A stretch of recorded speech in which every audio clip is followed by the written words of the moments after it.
جن افراد کے اندر خود اعتمادی اور مثبت سوچ ہوتی ہے وہ ہمیشہ ایسے موقعوں کی تلاش میں رہتے ہیں جو ترقی والے موقع ہوتے ہیں، جو کامیابی والے موقع ہوتے ہیں۔ وہ ہمیشہ چیلنجز کو مقابلہ کرنے کے لیے تیار رہتے ہیں۔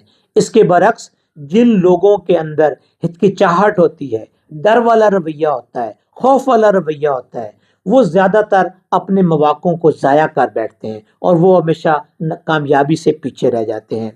کورالس ڈیوک اپنی کتاب mindset the new psychology of success کے اندر لکھتے ہیں کہ دو طرح کا مائنڈ سیٹ ہوتا ہے۔ ایک فکسڈ مائنڈ سیٹ ہوتا ہے، کچھ لوگ ایسے ہوتے ہیں کہ جو فکسڈ مائنڈ سیٹ کے مالک ہوتے ہیں، ان کا رویہ اسی ہمیشہ وہ نئی نئی چیزوں کو سیکھنے کے لیے تیار نہیں ہوتے ہیں۔ وہ ہمیشہ زندگی کے اندر جو کچھ ان کے پاس ہے اسی کے اندر رہنا چاہتے ہیں۔ وہ اپنے حالات سے اپنے آپ کو وہ آگے نہیں بڑھنے کے لیے تیار ہوتے ہیں۔ فکسڈ مائنڈ سیٹ رکھنے والے لوگ ہمیشہ نئے تجربات سے کتراتے ہیں، جبکہ اس کے مقابلے میں دوسرے وہ لوگ ہوتے ہیں جن کا رویہ گروتھ مائنڈ سیٹ کا ہوتا ہے۔ اب گروتھ مائنڈ سیٹ کے رکھنے والے لوگ ہمیشہ چیلنجز کو قبول کرتے ہیں، وہ ترقی کی جانب بڑھنا چاہتے ہیں، وہ آگے بڑھنا چاہتے ہیں۔ تو یہ رویہ انسان کی زندگی کے اوپر بہت زیادہ اس کی زندگی کو متاثر کرتا ہے، اس کی کامیابی اور ناکامی میں۔ اسی طریقے سے رویے یا ایٹیچیوڈ ہماری صحت کو بھی بہت متاثر کرتے ہیں۔ ہماری صحت اور تندرستی کا انحصار ہمارے ایٹیچیوڈ پر منحصر ہوتا ہے۔ اگر ہم ایک خوشگوار انسان ہیں، اگر ہم خوش رہنے والے انسان ہیں، اگر ہمارے اندر جو ہے وہ ایک ایسا رویہ ہے کہ ہم ہر چیز کو لائٹلی لیتے ہیں، اپنی زندگی کے اوپر مختلف باتوں کا جو ہے وہ بوجھ بن کر اوپر سوار نہیں کر لیتے، تو ہماری صحت بہت زیادہ بہتر رہتی ہے۔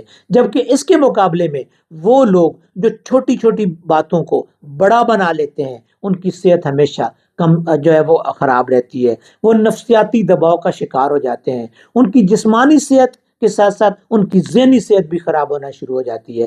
ایسے لوگ ہمیشہ منفی سوچ رکھنے والے جو لوگ ہوتے ہیں وہ اپنی صحت کو خراب کر بیٹھتے ہیں، جبکہ ہر چیز کے اندر ایک مثبت پہلو دیکھنے والے لوگ ہمیشہ اپنی صحت کو بنانے میں، صحت کو اچھا رکھنے میں کامیاب ہو جاتے ہیں۔ تو لہٰذا یہ جو رویے ہیں، جو ایٹیچیوڈ ہیں، ہماری صحت اور تندرستی کے اوپر بھی بہت زیادہ اثر انداز ہوتے ہیں۔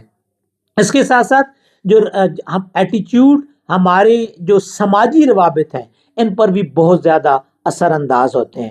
ہمارا ایک دوسرے کے ساتھ جو تعلق ہے، ایک دوسرے کے ساتھ جو رہنے سہنے کا انداز ہے، یہ ہمارے بہتر رویوں پر منحصر ہوتا ہے۔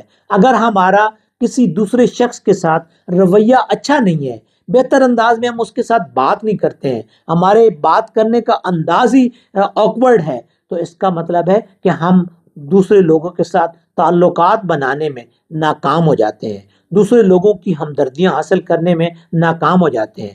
جبکہ اس کے مقابلے میں اگر ہمارا ایٹیچیوڈ بہتر ہوتا ہے، اگر ہماری بات کرنے کا انداز بہتر ہوتا ہے، اگر ہم دوسرے لوگوں کے ساتھ پیار اور محبت بھرے انداز میں بات کرتے ہیں، اگر ہم دوسرے لوگوں کے ساتھ اخلاق بھرے الفاظ کے ساتھ بات کرتے ہیں، تو یقیناً ہم دوسرے لوگوں کے ساتھ ایک ریلیشن بنانے میں کامیاب ہو جاتے ہیں، دوسرے لوگوں کے ساتھ تعلقات قائم کرنے میں جو ہے وہ کامیاب ہو جاتے ہیں۔ یہ تعلقات ہمارے پروفیشنل تعلقات ہوں یا ہمارے پرسنل جو ہے وہ لائف کے اندر ان تعلقات کا اثر ہو، بہرحال دوسروں کے ساتھ تعلقات کا بہتر ہونا ہمارے لیے مختلف مسائل کو حل کرنے میں ہماری مدد کرتا ہے۔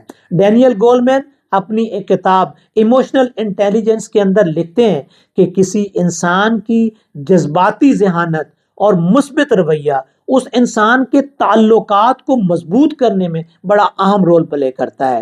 یعنی جب تک اس کا رویہ مثبت نہیں ہوگا تو وہ دوسروں کے ساتھ اپنے مضبوط تعلقات کو قائم کرنے میں کامیاب نہیں ہوگا۔ جب ہم دوسرے لوگوں کے ساتھ بہتر تعلقات قائم کرنا چاہتے ہیں تو ہمارا رویہ بھی اسی طرح کا مثبت ہونا چاہیے، کیوں اسی طریقے سے ہمارے جو ڈیلی لائف ہے اس کے اوپر بھی ہمارے رویوں کے بہت زیادہ اثرات پڑتے ہیں، اور ہم اپنی زندگی کو آسان بنانے میں، زندگی کو پرسکون بنانے میں، اپنی زندگی کے اندر خوشیاں لانے میں اپنے رویوں کے مرہون منت ہوتا ہے۔